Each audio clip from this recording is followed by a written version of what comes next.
والله يدعو إلى دار السلام ويهدي من يشاء إلى صراط مستقيم.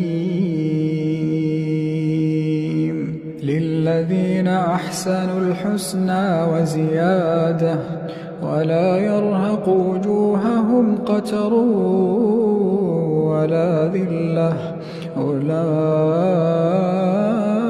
أصحاب الجنة هم فيها خالدون.